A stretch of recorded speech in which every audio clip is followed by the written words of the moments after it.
Hello students, अब आज हम लोग देखेंगे wave optics. Wave optics chapter 10 wave optics. इसमें हम लोग को 3 टॉपिक पढ़ना है। वेव ऑप्टिक्स में जो टॉपिक है, पहला हाइजेंस प्रिंसिपल।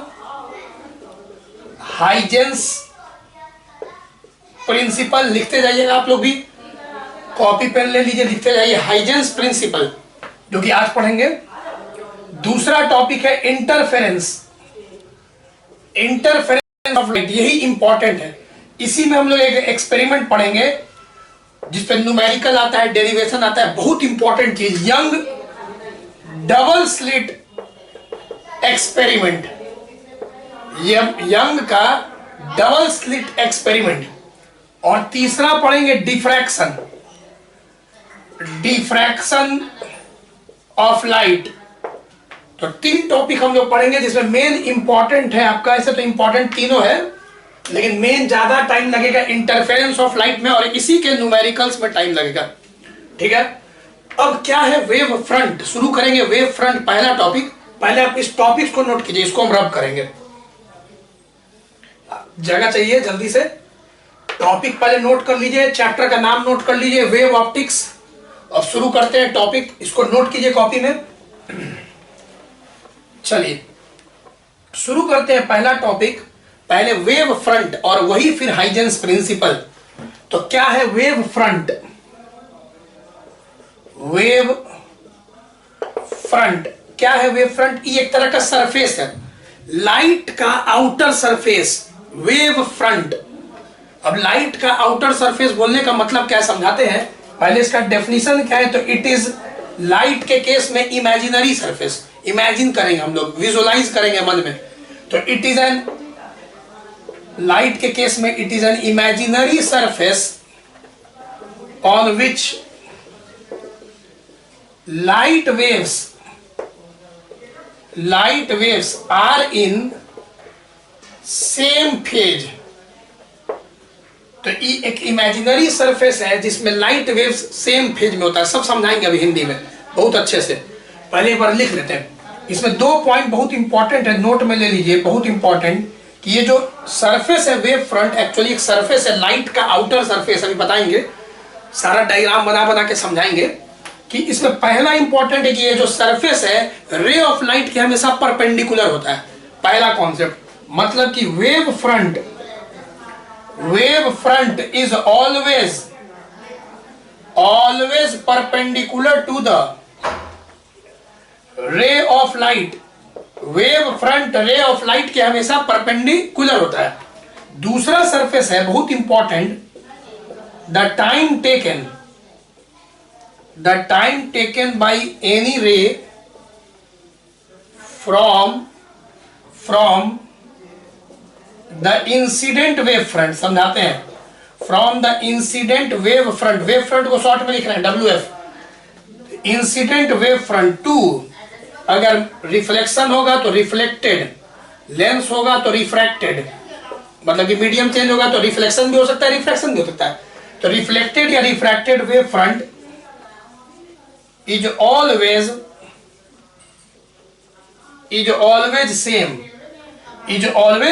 सेम। समझाते हैं आप, देखिए बात को समझिए। पहले वेव फ्रंट को हम लोग को कैसे विजुअलाइज करना है हम लोग को वेव फ्रंट को। सबसे पहले देखिए, विजुअलाइज करने के लिए एक तरीका बनाइए। सबसे पहले होना चाहिए सोर्स ऑफ लाइट। चलिए चैप्टर का नाम तो लिखा गया, इसको रब करते हैं।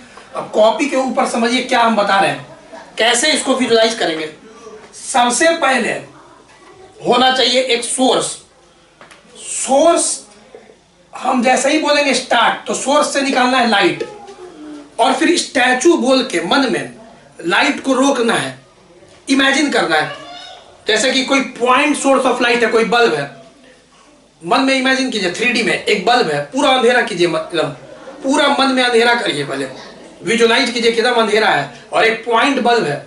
अब जैसे ही हम बोलेंगे स्टार्ट, तो बल्ब से लाइट निकालना शुरू कीजिए। अब बोलेंगे स्टैचू, तो आप जैसे ही मैं बोलूंगा सोर्स पहले देखेंगे, तो पॉइंट सोर्स एक बल्ब दिए, स्टार्ट बोले तो आप लाइट निकाले, और जैसे ही हम स्टैचू बोले आपने फ्रीज कर दिया, वहीं पे रोक दिया। कल्पना कीजिए, इमेजिन कीजिए, जो आपको शेप दिखेगा वही शेप आपको बताना है, वही शेप आपको बताना है, वही शेप आपका हो जाएगा वेव फ्रंट। फॉर एग्जाम्पल, अगर कोई पॉइंट सोर्स ऑफ लाइट है, जैसे ही मैं बोला स्टार्ट तो लाइट निकलने लगा, स्टैचू तो लाइट को रोक दीजिए, गोला दिखेगा आउटर सरफेस, मतलब कि स्फेरिकल वेव फ्रंट। यहां पे आपको कैसा सरफेस दिखा? Spherical wave front. जैसे ही बोले फिर से स्टार्ट, फिर और बढ़ा रोशनी, फिर बोले स्टैचू, तो फिर जो आपको आउटर सरफेस दिख रहा है, जो फ्रंट सरफेस दिख रहा है, उसी को बोलते हैं वेव फ्रंट। अब मान लीजिए ट्यूबलाइट है, ट्यूबलाइट है, अब जैसे ही पहले अंधेरा कीजिए, मतलब ट्यूबलाइट है, जैसे ही स्टार्ट तो लाइट ऑन कर दीजिए, फिर बोलेंगे स्टैचू, तो बताइए कैसा आउटर सरफेस दिख रहा है? सिलेंड्रिकल, सिलेंड्रिकल दिख रहा होगा। उसी प्रकार अगर पैरेलल रेज आ रहा है, पैरेलल रेज, ठीक है, और जैसे पैरेलल रेज आ रहा है बोले स्टैचू, तो आपको एक प्लेन वेव फ्रंट दिखेगा। सब फिर से दोबारा समझाएंगे फिगर बना बना के, पहले सुनिए। Spherical wave front, cylindrical wave front, plane wave front, तीन होता है, इसको अच्छा से लिखेंगे। तो चलिए यहां पे पहले आप समझिए इस टॉपिक को, यहां पे क्या बोल रहा है? ये बात बोल रहा है एग्जाम्पल में, एग्जाम्पल इधर दे देते फिर आप नोट कर लीजिएगा। देखिए जैसे कि मान लीजिए ये प्लेन मिरर है, प्लेन मिरर, मान लीजिए एक प्लेन मिरर है। अब यहां पे हम कोई सोर्स ऑफ लाइट रख रहे हैं, कोई सोर्स ऑफ लाइट ऐसे तिरछा रख दिए, जैसे कोई वेपर लाइट, कोई वेपर लाइट, कोई सोर्स ऑफ लाइट, समझ गए, जिससे पैरेलल रेज निकलेगा, तो ये हो गया सोर्स, ठीक है। अब इससे जैसे ही हम बोलेंगे स्टार्ट, तो इससे आप लाइट निकलेगा, रेज निकलेगा इस सोर्स ऑफ लाइट से, ऐसे रखे हुए कोई वेपर लाइट है, और इससे रेज निकलेगा, रिफ्लेक्ट होके चला जाएगा, पहले इंसिडेंट होगा फिर रिफ्लेक्शन होगा। तो लाइट ऐसे निकला, मान लीजिए दो रे बना रहे, फिर लाइट अच्छा से बनाओ तो ऐसे, अब फिर रिफ्लेक्ट होके निकल गया, चला गया। तो हम अभी दो रेस बना दिए, रे नंबर 1, रे नंबर 2, रे नंबर 1 यहां आ गया, रे नंबर 2 यहां आ गया। अब दो बार स्टैचू बोलना है, मन में इमेजिन करना है सरफेस को। एक बार स्टैचू बोलना है टप्पा खाने के पहले, लाइट के रिफ्लेक्शन के पहले, लाइट के रिफ्लेक्शन के पहले जब स्टैचू बोलेंगे और सरफेस को देखेंगे तो उसको बोलेंगे इंसिडेंट वेव फ्रंट। और टप्पा खाने के बाद, रिफ्लेक्शन के बाद जब हम लोग देखेंगे स्टैचू बोल के, जो सरफेस को देखेंगे उसको बोलेंगे रिफ्लेक्टेड वेव फ्रंट। तो दो बार स्टैचू बोलना है, एक बार टप्पा खाने के पहले, एक बार टप्पा खाने के बाद। इंसिडेंट वेव फ्रंट और reflected wave front. Wave front क्या है? सरफेस है। उस सरफेस को हम लोग कैसे देखते हैं? स्टैचू बोल के मन में इमेजिन करते हैं। तो चलिए एक बार लाइट आ रहा है, आ रहा है, आ रहा है, आ रहा है, स्टैचू। अब यहां पे जब मैंने स्टैचू बोला तो यहां पे आप एक वेव फ्रंट देखें, इस वेव फ्रंट का नाम है इंसिडेंट वेव फ्रंट, क्योंकि ये रिफ्लेक्शन के पहले बना है। फिर रिफ्लेक्शन के बाद जा रहा है, जा रहा है, जा रहा है स्टैचू। अब यहां पे जो वेव फ्रंट आप देख रहे हैं ये रिफ्लेक्टेड वेव फ्रंट है। अब सोचिए रे नंबर 1 जो कि यहां से यहां आया, तो मान लीजिए t1 टाइम ला, और रे नंबर 2 जो कि यहां से फिर यहां आया, मान लीजिए ये t2 टाइम दिया। दोनों के बीच में रिलेशन क्या है? दोनों बराबर होगा। अगर हम एक थर्ड रे भी बनाए, रे तो बहुत होता है, इंफिनिटी होता है, अगर एक और रे ले ले हम, एक और रे हम ऐसे ले ले, ऐसे गया, टप्पा खाने के बाद ऐसे निकल गया, समझ में आ रहा होगा। तो ये आपका मान लीजिए कि रे नंबर 3 है, लेट अस सपोज इसका रे नंबर 3 है। अब रे नंबर 3 यहां से यहां आने में जो टाइम लिया वो t3 है, तो ये भी बराबर होगा। मतलब कि एक इंसिडेंट वेव फ्रंट इमेजिन कीजिए और एक रिफ्लेक्टेड वेव फ्रंट। और याद रखिएगा वेव फ्रंट हमेशा परपेंडिकुलर होता है किसके? रे ऑफ लाइट के। तो वहां परपेंडिकुलर दिख भी रहा है कि सरफेस ऐसे है, रेज ऐसे है, परपेंडिकुलर है। और एक इंसिडेंट वेव फ्रंट का कॉन्सेप्ट है और एक अब क्या बोल रहा है? The time taken by any ray from the incident wave front to reflected wave front is always same. तो अभी हम लोग रिफ्लेक्शन दिखाए तो रिफ्लेक्टेड वेव फ्रंट। तो ये कॉमन सेंस था कि सारा रेज साथ साथ चलेगा, साथ साथ चलेगा। तो कहीं भी स्टैचू, फिर साथ साथ चलेगा, साथ साथ चलेगा स्टैचू। तो भाई टाइम तो यहां से बराबर ही होगा। ऐसा थोड़ी होगा कि भाई सोर्स है, दो लाइट निकल जाएगा और एक लाइट बोलेगा कि तुम चलो मैं आता हूं थोड़ा देर बाद। ये दोनों, ये रे आगे निकल जाएगा, ये पीछे, ये पीछे। ऐसा थोड़ी होता है। सारा रेस क्या बोलेगा? हम साथ साथ है, हम लोग सब साथ साथ चलेंगे, सेम फेज। सारा रेस जो एक सोर्स से निकलेगा बोलेगा हम साथ साथ हैं, हम लोग साथ साथ आगे बढ़ेंगे तो कहीं भी स्टैचू बोलिएगा तो ये सारा वेव सेम फेज में होगा। कहीं भी स्टैचू बोलिएगा तो सारा वेव सेम फेज में होगा। बोल सकते हैं सोर्स से डिस्टेंस या जो भी सेम फेज बोलते हैं इसको, ठीक है। चलिए नोट करिए, तो इसको इमेजिन करिए पहले वेव फ्रंट। अभी वेव फ्रंट को और अच्छा समझाते हैं, फिगर बना के पहले इसको नोट कर दीजिए। चलिए वीडियो पॉज कीजिए, नोट करिए nature of wave front, wave front का नेचर।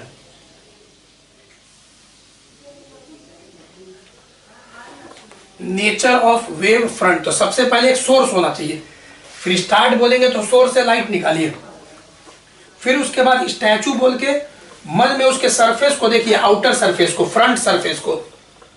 चलिए देखिए कैसे होगा nature of wave front. Nature of wave front, तीन तरह का नेचर होता है वेव फ्रंट का। पहला स्फेरिकल वेव फ्रंट, शॉर्ट में लिख रहे हैं।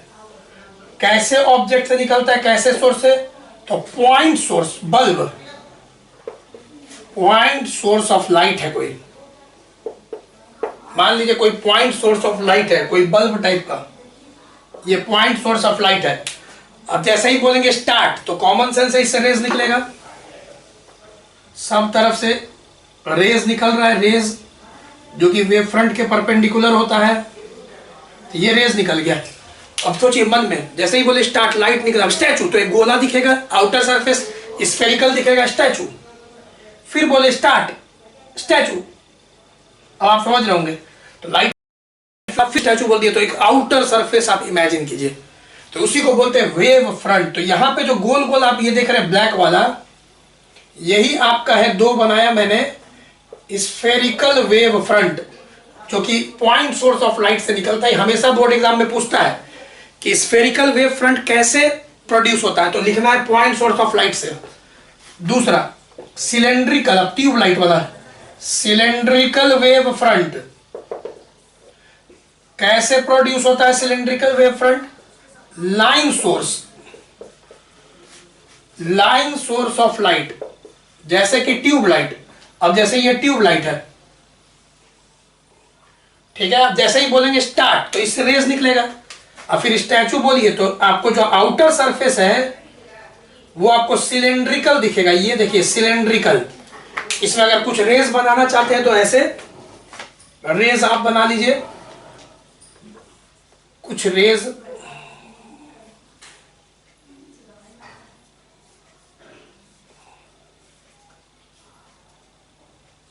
ठीक है। तो ये सिलेंड्रिकल, जो रेड वाला बना है इस बार, यही आपका सिलेंड्रिकल वेव फ्रंट है। और तीसरा है पैरेलल वेव फ्रंट। तीन तरह का वेव फ्रंट होता है, तो लाइन सोर्स से, cylindrical wave front, point source से, स्फेरिकल वेव फ्रंट। तीसरा है प्लेन वेव फ्रंट। ये होता है, ऑब्जेक्ट क्या है भाई, तो एट इंफिनिटी। ऑब्जेक्ट क्या है, तो या तो इंफिनिटी पे है, ऑब्जेक्ट एट इंफिनिटी पे ऑब्जेक्ट है, अनडिफाइंड ऑब्जेक्ट, बहुत दूर। अब बहुत दूर रहेगा तो रेस कैसा आएगा, पैरेलल आएगा। तो एट इंफिनिटी और पैरेलल रेज ऑफ लाइट, तो पैरेलल रेज होगा, ठीक है, ऑब्जेक्ट। तो कि कोई ऐसा ऑब्जेक्ट है जिससे पैरेलल रेज निकल रहा है। तो देखिए ई फिगर देखिए, आप चैप्टर 2 में देखे हुए हैं। अगर हॉरिजॉन्टल सोचिए कि रेज जा रहा है, रेज ऑफ लाइट, तो अब स्टैचू स्टैचू स्टैचू, तो ऐसे बोलिएगा तो फ्रंट आपको देखे, तो ये फिगर चैप्टर 2 में आप लोग देख चुके हैं। ये देखिए, कुछ याद आया, प्लेन वेव फ्रंट है, इक्विपोटेंशियल सरफेस में बताए थे ना, 3D में है, ये 3D फिगर है। और ये ऐसे हॉरिजॉन्टल रेज है, और उसमें इलेक्ट्रिक फील्ड था जब ईपीएस पढ़ा रहे थे चैप्टर 2 में।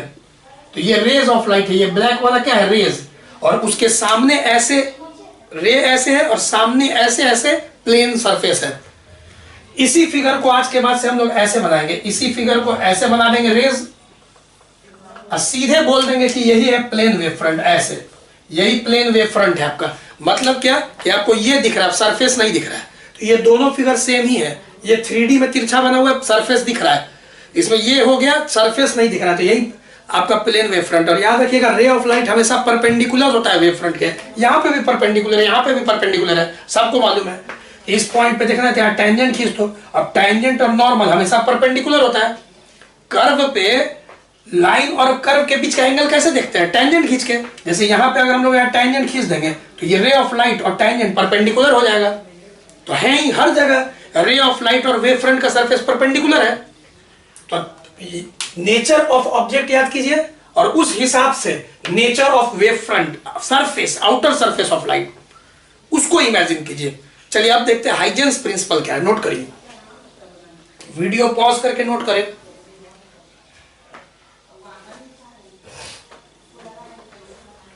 चलिए इसको वीडियो पॉज करिए और नोट करिए।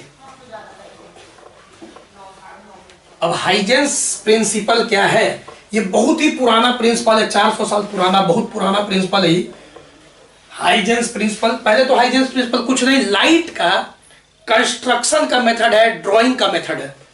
लाइट का कंस्ट्रक्शन का या ड्राइंग का मेथड है हाइजेंस प्रिंसिपल। लाइट का ड्राइंग बनाने का, लाइट वेव का ड्राइंग बनाने का तरीका है। लाइट के जो लाइट वेव है उसका ड्राइंग बनाने का तरीका है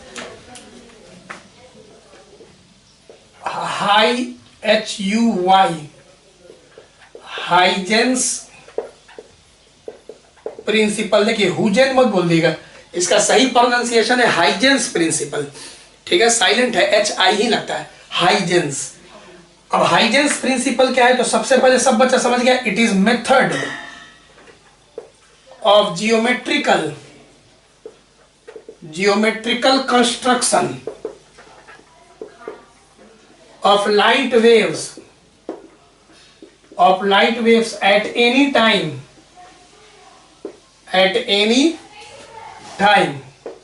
तो सबसे पहले लाइट कंस्ट्रक्शन का मेथड है भाई हाइजेंस प्रिंसिपल, लाइट के वेव का। इट स्टेट्स दैट, अब ये क्या बोलता है? तो पहले आप भी लिखते जाइए मेरे साथ साथ। पहला, each point of a primary wave front, each point of a primary wave front act as a fresh source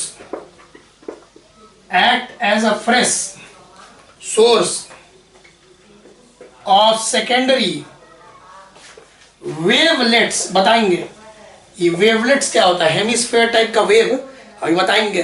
wavelets क्या होता है, सेकेंडरी वेवलेट्स। ठीक है, दूसरा the new wave front,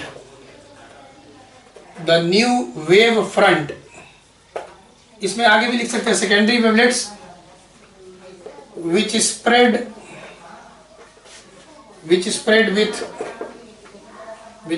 with speed of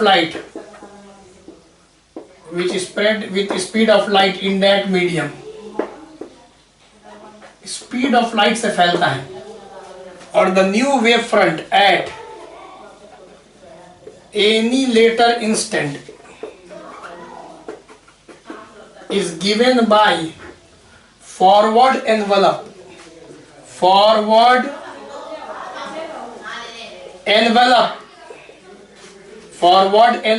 of secondary wavelets at that time। देखिए इसको समझेंगे हम लोग हिंदी में कि क्या बोल रहा है भाई। तो सबसे पहले एक सोर्स ऑफ लाइट लीजिए, कोई सोर्स ऑफ लाइट है, कोई बल्ब है। अभी हम पॉइंट सोर्स ले लिए। अभी सोर्स ऑफ लाइट से जैसे ही आप रेज निकलेगा, स्टार्ट बोलिएगा और फिर स्टैचू बोलिएगा, तो पहली बार जब आप स्टैचू बोलिएगा, एक्चुअली पूरा स्फेयर बनेगा, लेकिन अभी कुछ पोर्शन लेके समझाया जाता है। तो ये जो आपका पूरा स्फेयर, पहला जो स्फेयर बनेगा, कुछ पोर्शन उसका हम उठा लिए हैं, देख रहे हैं कि ये जो स्फेयर बना है, ये वाला जो आप पहली बार स्टैचू बोले हैं, उसको बोलते हैं प्राइमरी वेव फ्रंट। ये जो AB है, यहाँ पे ये प्राइमरी वेव फ्रंट है। मतलब क्या, कोई बल्ब है, जैसे ही आप स्टार्ट बोलिए उससे लाइट निकालिए मन में, स्टैचू बोलिए, तो जो आपको पहला सरफेस जो आपने कंसीडर किया, आप ऑब्जर्वर हैं, आपने पहली बार जहां स्टैचू बोला, जो सरफेस को विजुअलाइज किया, वो सरफेस कहलाएगा आपका प्राइमरी वेव फ्रंट। क्या कहलाएगा बोलिए? स्टैचू बोला। अब हो सकता है कि कोई बच्चा यहां पे सोर्स है, यहीं पे स्टैचू बोलते तो प्राइमरी वेव फ्रंट उसका ये हो गया। कुछ बच्चा थोड़ा देर बाद बोले तो उसका प्राइमरी वेव फ्रंट ही हो गया। तो पहली बार जो ऑब्जर्वर स्टैचू बोलेगा वो प्राइमरी वेव फ्रंट है। अब इस प्राइमरी वेव फ्रंट का हर पॉइंट, इस प्राइमरी वेव फ्रंट का हर पॉइंट एक बल्ब है, एक फ्रेश सोर्स है, एक फ्रेश सोर्स है। ये सब बिहेव करेगा एक नकली बल्ब की तरह, एक नकली सूरज की तरह। अगर ये सूरज है, एक नकली सोर्स की तरह। अब इस सब से भी स्टैचू बोलेंगे। अब देखिएगा स्टैचू, इस सब से भी, अब इस सब से लाइट निकल रहा है लेकिन हेमिस्फीयर टाइप है। 3D में सोचिए, पूरा सरफेस है बाबू, ये लाइन नहीं है, पूरा सरफेस पहले प्राइमरी वेव फ्रंट, और उस सरफेस पे हेमिस्फीयर टाइप का बबल है, ऐसा ऐसा, ठीक है। ये जो छोटा छोटा भी गोला बना है सरफेस पे, बहुत सारा छोटा छोटा गोला हेमिस्फीयर टाइप का पूरे सरफेस पे, इसको बोलते हैं सेकेंडरी वेवलेट्स। ये सिर्फ हेमिस्फीयर होता है। कोई बच्चा बोलेगा सर पीछे नहीं होगा, पीछे नहीं होगा, पूरा स्फीयर नहीं होगा, पूरा स्फीयर नहीं होगा। बताएंगे क्यों। अभी ये हेमिस्फीयर की तरह होगा। अब इस सब का फॉरवर्ड एनवलप ले लीजिए। देखिए इस सब को फॉरवर्ड एनवलप ले लीजिए ऐसे, मतलब कॉमन सरफेस है सारे हेमिस्फीयर का, कॉमन सरफेस, सारे सेकेंडरी वेवलेट का कॉमन सरफेस को बोलते हैं फॉरवर्ड एनवेलप। ये नाम दे दिए सीडी। ये जो सीडी है यही आपका न्यू वेव फ्रंट है, जिसको सेकेंडरी वेव फ्रंट बोलते हैं, सेकेंडरी वेव फ्रंट। और ये जो छोटा छोटा ब्लैक वाला था, सब बच्चा समझ गया कि इसको बोलते हैं वेवलेट, हेमिस्फीयर की तरह। ये पूरा स्फीयर नहीं होता है। अब यहां पे देखिए बैकवर्ड में ऐसे बनेगा डॉट डॉट डॉट, ये एग्जिस्ट नहीं करता है। ये पीछे वाला जो हेमिस्फीयर है ये होता ही नहीं है। क्यों बताते हैं। क्या हाइजेन सोचा होगा। ये देखिए ऐसे, इसका नाम है ईएफ। अब ये जो ईएफ है इसको बोलते हैं बैकवर्ड एनवेलप। एनवेलप माने कॉमन सरफेस, सारा गोल गोल गोल पीछे, उसका पूरा एक सरफेस, एक आउटर सरफेस, ये वाला रेड वाला, और ये ब्लैक वाला एक अंदर वाला सरफेस। तो ये हो गया आपका backward envelope which do not exist, जो एग्जिस्ट नहीं करता, पाया नहीं जाता। देखिए क्यों। अब क्यों भाई। मान लीजिए टॉर्च है, आप यहां पे खड़े हैं, पीछे उधर की ओर देख रहे हैं, आप यहां मेरे पीछे खड़े हैं, और एकदम हम लोग फील्ड में खड़े हैं, एकदम अंधेरा है, रात का अंधेरा है मान लीजिए। और मैंने जैसे ही टॉर्च बारा, क्या आपके मुंह पे लाइट मार देगा, आपके फेस पे लाइट मार देगा? जी नहीं। अगर टॉर्च ऐसे बारा, अगर टॉर्च को ऐसे मैंने ऑन किया तो लाइट जो ऐसे निकलेगा वो सिर्फ आगे जाएगा, पीछे नहीं जाएगा।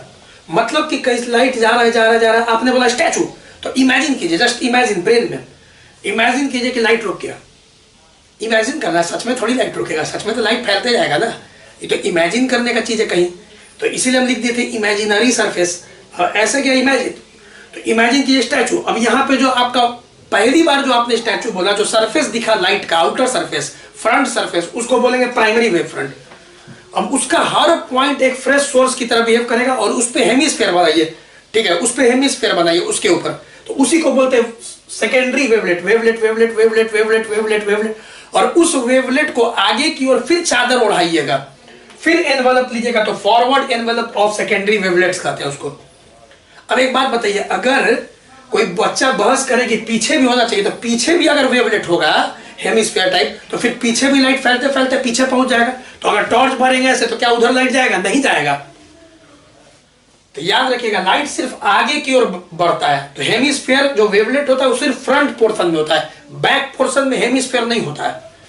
तो एक बार याद कीजिए, each point of a primary wave front, primary wave front का हर point act as a fresh source of secondary wavelets which spread out with the speed of light in that medium.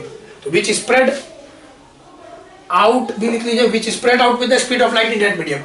The new wave front at any later instant is given by, new wave front मतलब secondary wave front is given by the forward envelope of secondary wavelets at that time. तो चलिए पहले इसको note कीजिए, diagram बनाइए, एकदम याद कीजिए, बहुत इंपॉर्टेंट है, नोट करिए जल्दी। अब स्टूडेंट्स हम लोग देखेंगे लॉ ऑफ रिफ्लेक्शन को प्रूफ करेंगे। लॉ ऑफ रिफ्लेक्शन को प्रूफ करेंगे, रिफ्लेक्शन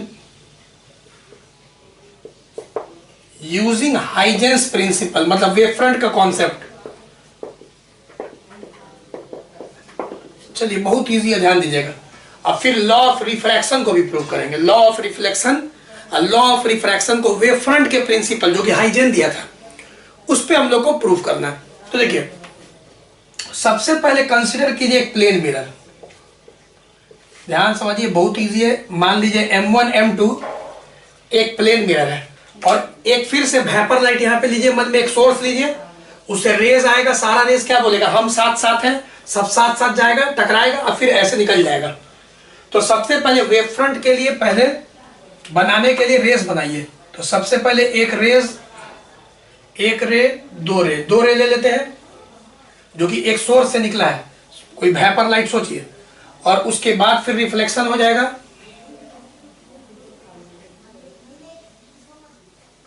चलिए रिफ्लेक्शन हो गया और रिफ्लेक्शन होके दोनों ले लाइट निकल गया। तो मन में 3D में सोचिए कि रेज आया, टप्पा खाया, निकल गया। एक सोर्स से लाइट आया, टप्पा खाया, निकल गया। पहले मन में 3D में सोचिए। अब नाम दे देते हैं, मान लीजिए ABCPQR, ठीक है। अब ये नॉर्मल बना लीजिए, नॉर्मल बना लीजिए, नॉर्मल। और ये हम लोग सब जानते हैं एंगल ऑफ इंसिडेंस होता है और ये एंगल ऑफ रिफ्लेक्शन होता है। हम लोग को प्रूफ करना है वेव फ्रंट प्रिंसिपल से, हाइजेन प्रिंसिपल से, I = R, ठीक है। तो चलिए स्टैचू बोलने के लिए रेडी रहिए। Very very easy. हम तो सबसे पहले एक बार टप्पा खाने के पहले स्टैचू बोलेंगे और एक बार टप्पा खाने के बाद, एक बार इंसिडेंट वेव फ्रंट और एक बार रिफ्लेक्टेड वेव फ्रंट। तो चलिए स्टैचू तो यहाँ पे बोल सकते हैं, लेकिन हमको ट्रायंगल चाहिए, तो थोड़ा आगे जस्ट टप्पा खाने के जस्ट पहले यहाँ पे बोलते स्टैचू।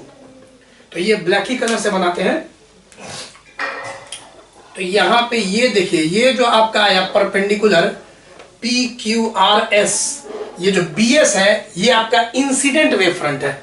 और जब यहां से निकल गया तो फिर बोलेंगे स्टैचू, यहाँ पे जस्ट यहाँ पे कहीं भी बोल सकते थे, लेकिन अभी हमको ट्रायंगल का काम है। तो चलिए ये भी आपका याद रखिएगा, वेव फ्रंट का जो सरफेस है वो हमेशा रेस के परपेंडिकुलर होता है, डोंट फॉरगेट। अब एक बात बताइए, मान लीजिए यहाँ पे इंसिडेंट वेव फ्रंट है, ये रिफ्लेक्टेड वेव फ्रंट है, दो स्टैचू है ना, ये रे नंबर 1 है, यहां से आ गया, रे नंबर 2 यहां से आ गया, इसको टाइम लगा T1, इसको टाइम लगा T2, तो क्या रिलेशन होगा, T1 = T2। वेरी गुड, बताए थे ना, यहाँ पे समझाए थे ना शुरू में डायग्राम बना के कि जितना टाइम इंसिडेंट वेव फ्रंट से रिफ्लेक्टेड वेव फ्रंट एक वेव या एक रे को लगता है उतना ही दूसरे रे को लगता है। तो ये अगर T टाइम में पहुंचा तो ये T टाइम में पहुंचा। अब डिस्टेंस बराबर स्पीड इंटू टाइम, अगर CT जैसे डिस्टेंस बराबर स्पीड इंटू टाइम, तो speed into time, speed of light. तो अगर ये डिस्टेंस SQ अगर CT है, अगर ये डिस्टेंस SQ अगर CT है, तो सोचिए ये वाला जो BD है ये भी CT होगा। डिस्टेंस बराबर स्पीड इंटू टाइम, क्योंकि C हो गया speed of light, T time, time तो सेम होता है। कोई भी रे 1 जितना समय लेगा, रे 2 उतने लगा, from incident to reflected wave front. शुरू में समझाए थे यहाँ पे फिगर बना के। तो चलिए अब एक और बात समझिए, ये अगर I है तो कितना बच्चा समझ गया, ये भी I होगा, और ये R है तो ये भी R होगा। कैसे, ये 90 डिग्री, ये देखिए ये 90 डिग्री है, तो ये अगर I होगा तो ये 90 - I होगा। फिर से ये वर्टिकल है और ये हॉरिजॉन्टल है प्लेन मिरर, और ये ऐसे परपेंडिकुलर है। ये अगर हम लोग का 90 - I होगा, पहले ये I था तो ये 90 था, तो ये 90 - I, और फिर ये और ये 90 है, पूरा समझ में आ रहा होगा। तो ये 90 - I है, तो ये दोबारा कितना हो जाएगा I, मतलब जो एंगल ये है वही एंगल ये होगा, और जो एंगल ये है वही एंगल ये होगा। जियोमेट्री से चेक कर लीजिए। चलिए पहले आप डायग्राम बनाइए, डायग्राम बनाइए, तब तक हम लिखते हैं। Figure shows M1 M2 as plane mirror, let AB and PQ be incident rays and BC and QR be reflected rays draw करिए, क्या क्या, B S, draw B S and Q D as, सब समझ गया, statue मतलब कि surface incident and reflected क्या है, वेव फ्रंट। अब सारा बच्चा जानता है कि लेट टी, टी किसको माने, टाइम टेकन बाय रे, वही जो शुरू में समझाए थे, time taken by ray from incident to reflected wave front. अब यहां से यहां अगर टी टाइम तो यहां से यहां भी टी टाइम, क्योंकि T1 बराबर T2 को टी मान लिए। अब सब जानता है distance is equal to speed into time, तो ये समझा चुके थे। अब ये देखिए इन ट्रायंगल BQS देखिए पहले, और फिर ट्रायंगल BQD देखिए, दोनों ट्रायंगल में आप हमको साइन थीटा बताइए, एक में साइन आई और एक में साइन आर। हम अभी आपको दिखा देंगे कि साइन आई बराबर होगा साइन आर, तो आई बराबर होगा R. This proves law of reflection, खत्म। चलिए प्रूव करते हैं, पहले लिख दिए, अब यहां पुट करिए। साइन थीटा क्या होता है, परपेंडिकुलर बाय हाइपोटेनस। तो देखिए इस ट्रायंगल का भी 90 के सामने हाइपोटेनस BQ है, और इस ट्रायंगल का भी 90 के सामने हाइपोटेनस BQ है। तो हाइपोटेनस तो 90 के सामने आपका BQ हो गया भाई, सब में BQ, क्योंकि दोनों ट्रायंगल में देखिए BQ कॉमन है। अब इसमें देखिए BQS में देखिएगा तो 90 के सामने हाइपोटेनस और एंगल के सामने परपेंडिकुलर SQ, और इसमें देखिएगा एंगल के सामने परपेंडिकुलर BD। बहुत इजी ज्योमेट्री है, बहुत इजी। अब हम लोग जानते हैं SQ और BD दोनों ही आपका स्पीड इनटू टाइम है, डिस्टेंस बराबर स्पीड इनटू टाइम। अब देखिए दोनों का RHS सेम आ गया, तो LHS भी सेम होना चाहिए। तो यहाँ I बराबर R हो गया, लॉ ऑफ रिफ्लेक्शन। यहाँ पे हम लोग क्या इस्तेमाल किए, ये बात इस्तेमाल किए, सबसे इंपॉर्टेंट बात, कि ये वेव फ्रंट और ये वेव फ्रंट दोनों के बीच में रे 1 जो गया और रे 2 जो गया, दोनों का टाइम सेम है और स्पीड ऑफ लाइट मीडियम में भाई c है, तो दोनों का डिस्टेंस भी सेम होगा, मतलब ये डिस्टेंस बराबर होगा ये डिस्टेंस। ये हुआ हम लोग का वेव फ्रंट प्रिंसिपल से। और जब डिस्टेंस बराबर हो गया तो पुट कर दिए, तो I बराबर R आ गया। जल्दी से वीडियो पॉज करके नोट करिए। अब लॉ ऑफ रिफ्लेक्शन करेंगे, वीडियो को पॉज करिए यहीं पर और नोट करिए। चलिए स्टूडेंट्स, अब हो गया लॉ ऑफ रिफ्लेक्शन। अब देखिए लॉ ऑफ रिफ्रैक्शन में क्या है, लॉ ऑफ रिफ्रैक्शन में क्या है, मीडियम चेंज हो जाएगा।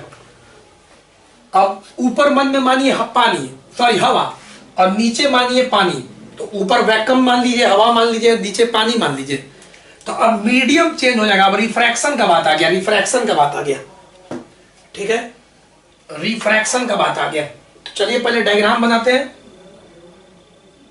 रिफ्रैक्शन लिख दिए। चलिए अब M1 और M2, अब M1 M2 क्या है, तो भाई बाउंड्री है, बाउंड्री सेपरेटिंग, सेपरेट कर रहा है, ठीक है, बाउंड्री सेपरेटिंग टू मीडियम, लिख लीजिएगा अच्छा से, बाउंड्री सेपरेटिंग टू मीडियम्स। तो अब M1 M2 as boundary separating two mediums, ठीक है। और अब यहाँ पे रिफ्रैक्टेड हो जाएगा, देखिए रिफ्रैक्टेड, फिर जहां जहां रिफ्लेक्टेड है वहां रिफ्रैक्टेड कर दीजिए, RA कर दीजिए, रिफ्रैक्टेड, यहां पे भी आप कर दीजिए रिफ्रैक्टेड, ठीक है, रिफ्रैक्टेड हो गया। अब चलिए अब देखिए फिर से वही, एक वेपर लाइट लाइए, एक सोर्स लाइट लाइए ऐसे, और पैरेलल रेज एक सोर्स से आ रहा है, टप्पा खाएगा, और टप्पा खाने के बाद इस बार नीचे चला जाएगा। तो यहां पे मान लीजिए कोई मीडियम 1 है, मीडियम 1 जिसको वैक्यूम मान लीजिए मन में, और यहां पे कोई अलग मीडियम है, मीडियम 2 है, इसको कुछ मान लीजिए मन में पानी वानी मान लीजिए। अब यहां पे लाइट आया, ऐसे पैरेलल ही रे बनाइएगा, और ऐसे। अब ये नॉर्मल देखिए,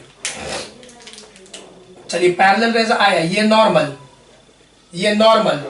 अब रेयरर से denser towards the normal, rarer से डेंसर टुवर्ड्स द नॉर्मल, तो टुवर्ड्स द नॉर्मल ऐसे निकल गया। नेमिंग फिर से कीजिए, A B C P Q R. अब मीडियम चेंज हो गया लाइट का, तो याद कीजिए स्पीड भी चेंज हो जाएगा। तो चलिए लाइट आया आया आया, सब जानता है ई आई होगा, और ये बोलिए क्या होगा, आर। हम लोग को स्नेल्स लॉ प्रूव करना है। तो लाइट ऐसे आया आया आया, कहीं भी स्टैचू बोल सकते थे, लेकिन यहाँ स्टैचू बोलते हैं, हमको ट्रायंगल चाहिए, स्टैचू। तो पी क्यू आर एस, और ये हो गया वेव फ्रंट बी एस, जो कि इंसिडेंट वेव फ्रंट हो गया। अब फिर एक बार यहाँ स्टैचू बोले, देखिएगा स्टैचू, तो ये तो परपेंडिकुलर है, तो ये स्टैचू बोले तो बी जो क्यूडी है, क्यूडी वो हो गया आपका रिफ्रैक्टेड वेव फ्रंट। तो दो बार स्टैचू बोलना था, एक बार टप्पा खाने के जस्ट पहले, एक बार निकलने रिफ्रैक्शन के जस्ट बाद। तो हम लोग को भाई वेव फ्रंट सरफेस दिख गया, वेव फ्रंट दिख गया। अब बताइए ज्योमेट्री से ये आई तो ये 90 माइनस आई, तो फिर से ये आई, ये आर तो ये 90 माइनस आर, तो फिर से ये आर। वेरी सिंपल, ये हो गया सिंपल सा डायग्राम। अब एक बात बताइए, ऊपर तो सीटी होगा, लेकिन नीचे जो डिस्टेंस है ये सीटी होगा, ये डिस्टेंस सीटी होगा, लेकिन ये वाला डिस्टेंस वीटी होगा। उस बार दोनों डिस्टेंस सीटी था, लेकिन इस बार मीडियम चेंज हो गया है, तो लाइट का स्पीड भी चेंज हो जाएगा दोनों मीडियम में। तो यहां पे एक और चीज लिखना पड़ेगा हम लोग को, लेट सी क्या, speed of light in medium one, ऊपर वाला medium one, that is vacuum मान लिया हम ऊपर मन में। और यहां पे भी क्या हो गया, स्पीड ऑफ लाइट लिख लीजिएगा अपने से, speed of light in medium two, speed of light in medium two. तो सी और वी समझ गए। अब देखिए खुद से चेक कीजिए, डिस्टेंस बराबर स्पीड इनटू टाइम हम बता दिए। यहां पे सीटी रह जाएगा, लेकिन यहां पे वीटी आ जाएगा, क्योंकि ये डिस्टेंस अब वीटी हो गया, ये डिस्टेंस सीटी था। उस समय दोनों डिस्टेंस सीटी था रिफ्लेक्शन में। अब यहां पे ऐसा कुछ हो गया, तो अब यहां पे जब डिवाइड करेंगे तो हम लोग का sine I by sine R cut जाएगा, 80 बाई भी आ जाएगा। और सारा बच्चा जानता है speed of light in vacuum by speed of light in medium, C by भी क्या होता है, mu refractive index constant, mu एक कांस्टेंट होता है सी बाई भी का रेशियो किसी दो मीडियम के बाउंड्री के लिए। तो this proves law of refraction, सब जानता है law of refraction, sine I by sine R बराबर म्यू, जो कि एक कांस्टेंट होता है। This proves law of refraction, that is Snell's law. तो देखा हम लोगों ने बच्चे, हाइजेंस प्रिंसिपल बहुत अच्छा से तुमको बताया, याद कर लो। फिर वेव फ्रंट के प्रिंसिपल से, हाइजेंस प्रिंसिपल के मदद से हम लोग ने लॉ ऑफ रिफ्लेक्शन को और लॉ ऑफ रिफ्रैक्शन को पढ़ा। तो ये जो आज हम लोग ने पूरा टॉपिक पढ़ा, ये हाइजेन नाम का साइंटिस्ट था जिसने वेव फ्रंट का कॉन्सेप्ट दिया और सारा प्रिंसिपल वाइज समझा। तो इसको नोट करो। अगले क्लास में हम लोग शुरू करेंगे इंटरफेरेंस ऑफ लाइट, जो इंपॉर्टेंट है, ठीक है, इंटरफेरेंस ऑफ लाइट। उसके पहले एक क्वेश्चन मैं तुमसे पूछता हूं, यहां वीडियो पॉज करके नोट करो, पहले इसको वीडियो पॉज करके नोट कर लो। चलो वीडियो पॉज कर लिया। अब देखो,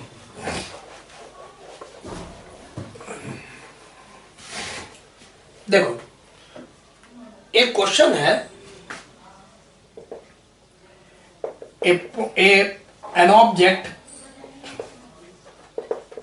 an object is placed at focus of a concave mirror,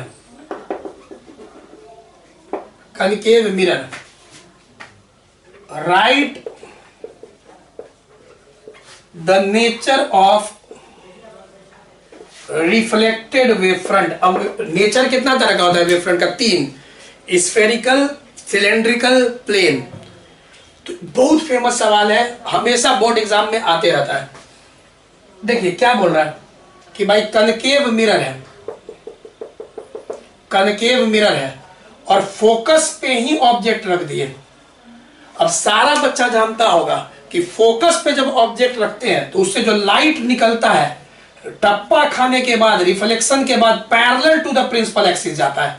तुम पॉइंट ऑब्जेक्ट लो या एक्सटेंडेड ऑब्जेक्ट लो, दोनों में बना सकते हो कि टप्पा खाने के बाद वो पैरेलल जाता है। तो अब हम लोग को टप्पा खाने के बाद ही नेचर पूछ रहा है। टप्पा खाने के पहले इंसिडेंट वेव फ्रंट होता है, लेकिन टप्पा खाने के बाद रिफ्लेक्टेड वेव फ्रंट होता है। अब यहां देखो, अगर पहले देखोगे इंसिडेंट वेव फ्रंट देखोगे तो स्फेरिकल आएगा, क्योंकि एक पॉइंट सोर्स है स्फेरिकल। लेकिन हम लोग को इंसिडेंट वेव फ्रंट नहीं पूछ रहा है, रिफ्लेक्टेड वेव फ्रंट पूछ रहा है, जो कि प्लेन होगा, क्योंकि लाइट पैरेलल गया ना, और पैरेलल रे से कैसा वेव फ्रंट होता है, प्लेन वेव फ्रंट। तो यहाँ पे नाम दे देते हैं पी पी डैश। तो यहाँ पे हम लोग का पी पी डैश हो जाएगा प्लेन रिफ्लेक्टेड वेव फ्रंट। तो यहाँ पे आंसर हो जाएगा प्लेन वेव फ्रंट। ठीक है, तो ये आंसर हो गया प्लेन वेव फ्रंट। कोई बच्चा अगर एक्सटेंडेड ऑब्जेक्ट लेगा उसका भी आंसर यही आएगा। देखो, कोई बच्चा बोलेगा सर पॉइंट ऑब्जेक्ट मत लीजिए, एक्सटेंडेड ऑब्जेक्ट लीजिए, बड़ा ऑब्जेक्ट, तो उसका भी यही आंसर आएगा। देखो कैसे वो डायग्राम बनाएगा। जैसे कोई बच्चा कर सकता है, ऐसे ले लिया, यहां पे फोकस पे एक्सटेंडेड ऑब्जेक्ट रख दिया। अब बहुत तरीका है रे डायग्राम बनाने का। क्या करोगे, एक रे को ऐसे पैरेलल ले जाओ, ऐसे, चलो पोल से गया आई बराबर आर, रिफ्लेक्शन का प्रिंसिपल लगाओ, ऐसे गया तो ऐसे निकल गया आई बराबर आर, पढ़े हो ना जी 10th। और एक रे जो ऐसे गया, मान लो पैरेलल, तो पैरेलल जाता है तो फोकस से कटता है, तो ऐसे फोकस से कट गया। अब बताओ, अगर एक्सटेंडेड ऑब्जेक्ट भी लोग है तो दोनों रिफ्लेक्टेड रे एक दूसरे के पैरेलल निकलता है, तो हम स्टैचू बोलेंगे, तो प्लेन वेव फ्रंट आया। तो ऐसे सोचो चाहे ऐसे सोचो, पीपी डैश, तुम्हारा रिफ्लेक्टेड वेव फ्रंट यहाँ पे क्या है, प्लेन वेव फ्रंट है। ठीक है, तो इसको भी नोट कर लो।